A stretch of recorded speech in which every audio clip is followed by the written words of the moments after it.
অনুরাগের ছোঁয়া সিরিয়ালে এবার সবচেয়ে বড় চমক আসতে চলেছে। হ্যাঁ বন্ধুরা, অনুরাগের ছোঁয়া সিরিয়ালে ৫ বছর পর আমরা সোনা, দীপা এবং সূর্য সকলকেই তো দেখতে পারছি, কিন্তু রূপাকে আমরা কোথাও দেখতে পারছি না।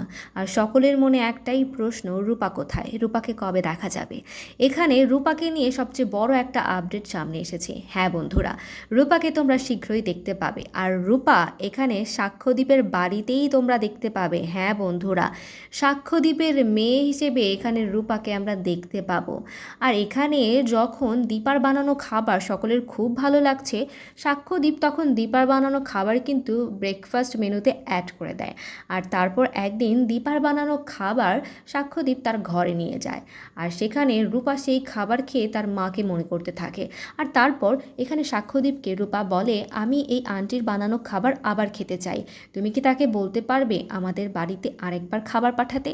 আর তখন কোনো স্টাফ না থাকাতে দীপা নিজেই খাবার বানিয়ে সাক্ষ্যদ্বীপের বাড়িতে পৌঁছে দেয়।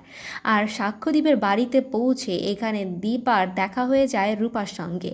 হ্যাঁ বন্ধুরা, রূপা এবং দীপা দুজনেই এখন মুখোমুখি। রূপা তো এখানে ঠিকই তার মাকে চিনতে পারছে, কিন্তু এখানে দীপা কিন্তু রূপাকে চিনতে পারছে না।